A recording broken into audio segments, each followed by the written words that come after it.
Hi everybody. Okay, so this video is really late, but this is part 2 of my review, my in-progress review of the Taxidermist Lover. I took the dust jacket off because it started to rip a little bit, and I panic when my dust jackets get damaged. But because it is a special edition copy from the book box subscription that I do, it's got like a pretty inside and all of that, and like the sides are decorated, so it looks pretty. There's like a glare, so you can kind of see when I tilt it. There we go. But okay, so shit's gotten weirder. In my first part, I talked about all the weird stuff that happened closer to the end of it, but like it just got more and more strange as I was reading. So in my second part, which was from page 63 to 116, Scarlett's getting more and more obsessed with her husband now. So up until this part, they weren't married.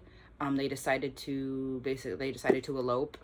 And it's like she's becoming more and more dependent on him every passing day, which it seems very unhealthy in this relationship, especially. Something happens on their honeymoon night that being a twin myself, it made me very uncomfortable to read. So she's having sex with her husband on their honeymoon night, and she basically calls out her brother's name.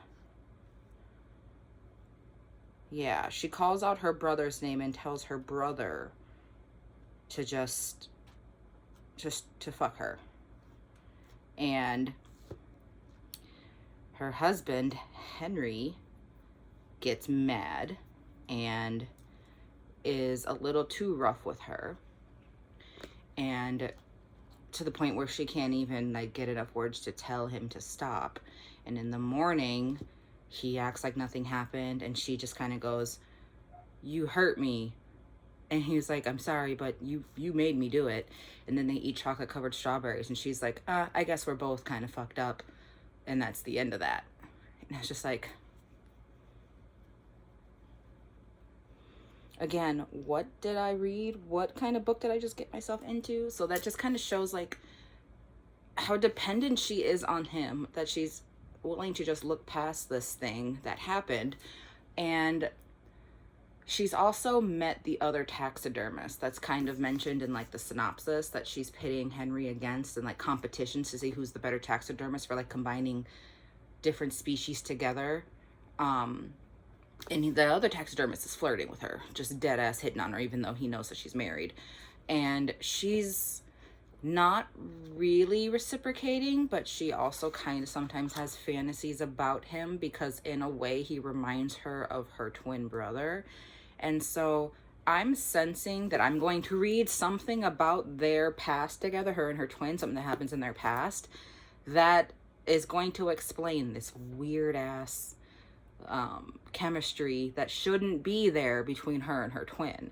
Because later, after the wedding and all that, her brother shows up with some random girl. Apparently he's just really good at picking up random girls to hook up with, and he'll date them for a while and then drop them, find someone else, that kind of stuff.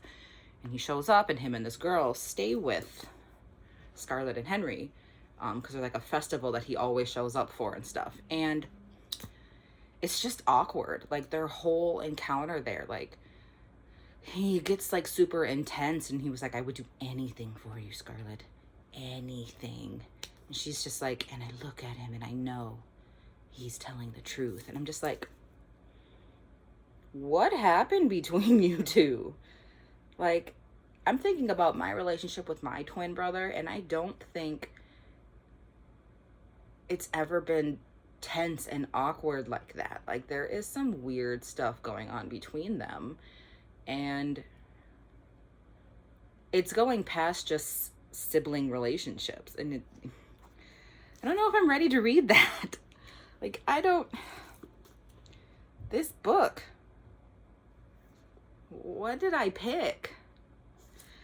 And it's just so, it's bizarre because it is definitely dark. And like Scarlett, the way she talks, it feels like she's waxing poetic 95% of the time. The way she speaks about everything is so like she's literally trying to sit down and write her world as if it's a long piece of like poetry. And it's just, and like in like she's still addressing Henry in the past, saying like, we didn't know that this would happen, or at that moment we should have known what our future would hold and stuff. And I'm wondering what's going to happen, because in the present it's always Christmas Day today, and the way she's writing it, like the way that she's speaking, I'm convinced she's dead.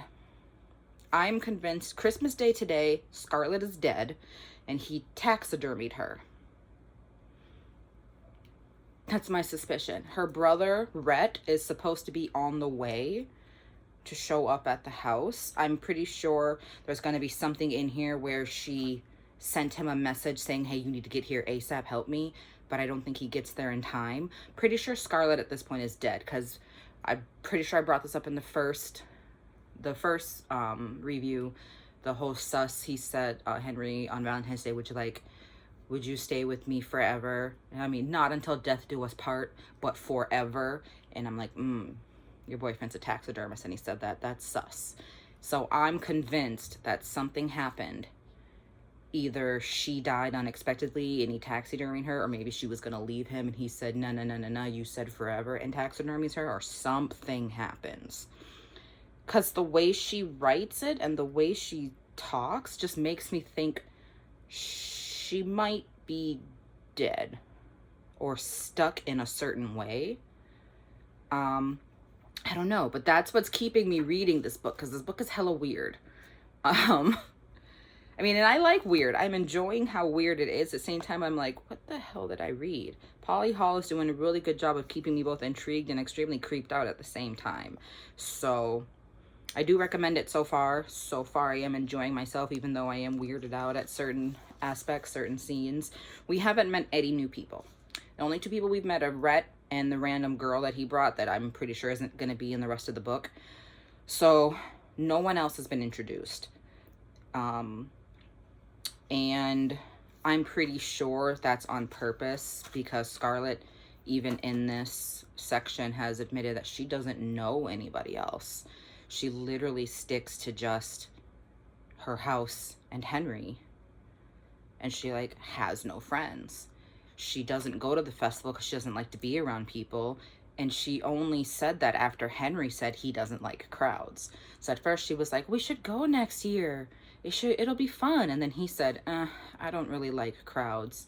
And neither do you. And she went, yeah, you're right. I don't really like being around people. So it's like she's changing her personality to fit his needs.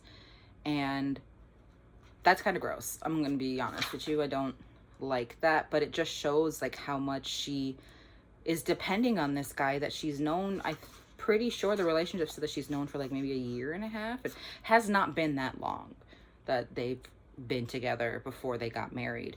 And it just, I don't know, something, you can feel a sense of foreboding when you're reading between the past and the present.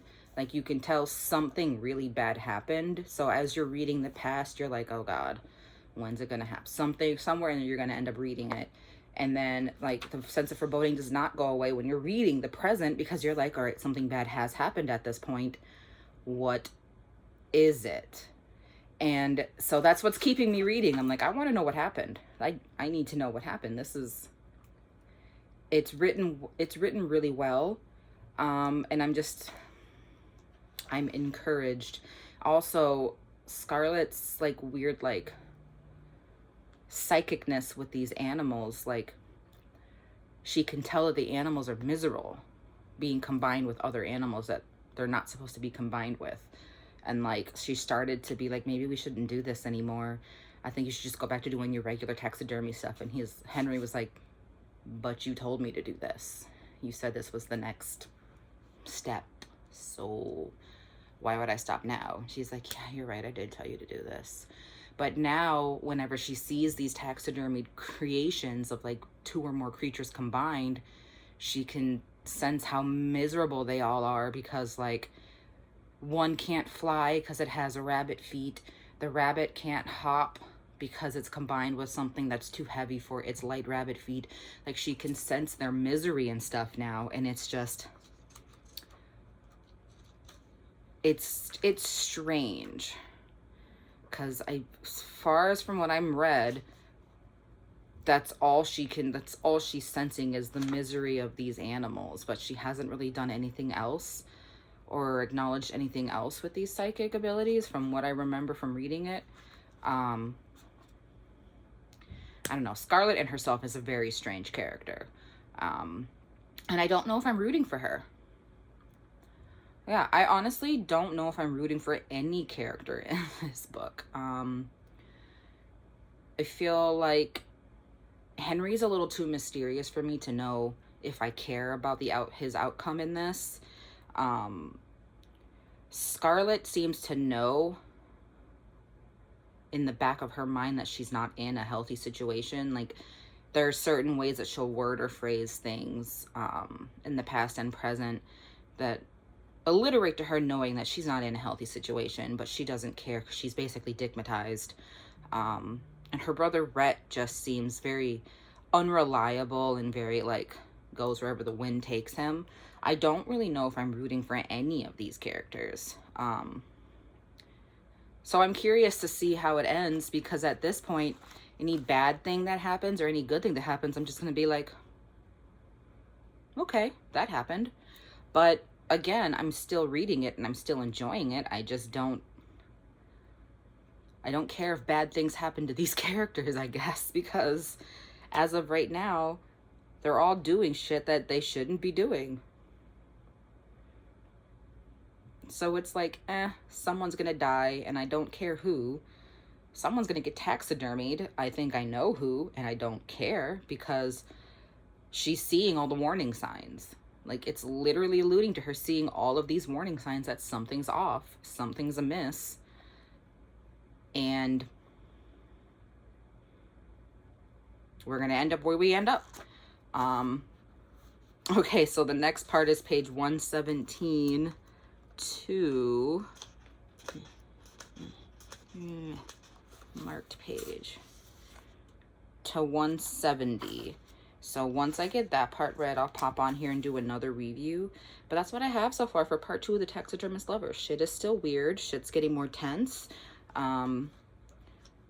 The animals are upset, and she can tell they're upset. She doesn't know if she wants him to continue doing the taxidermy stuff, but he's like, you told me to do this. I'm going to keep doing this, because now he really enjoys it. He's getting more creative with his creations. The other taxidermist is more famous and well known because he's been advertising his stuff more, and he hits on Scarlett a lot.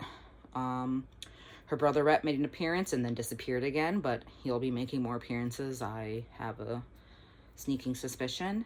We didn't hear anything from the neighbor lady who hits on Henry. We haven't heard anything from her ever since she dropped off her dead poodle. She'll be making another appearance, I bet, because there's something Scarlett does not like about her. And Scarlett's just being Scarlett, being stigmatized and seeing all the red flags and sensing that something is wrong and staying, which can't be mad at her for, because when you're in a tough relationship like that, I know personally that's hard to get out of one. So can't really be mad and faulting her for that. So we'll see. We will see what happens next. So that was my second review of the Taxidermist Lover. I'll probably do like a more in-depth, like full book review after I finished reading the other parts. But yeah, strange is all I can say about this book. Is strange. Strange but enjoyable. I'd say pick up a copy and see for yourself, because so far I'm enjoying it. I'm just really weirded out. I am officially halfway through the book. Didn't even realize that. So that's the Taxidermist Lover. See if I can get you to see tilt it that way. Oh yeah, look at that, pretty. And this is the back. But all right, that's the Taxidermist Lover, and I will see you guys next review. Bye.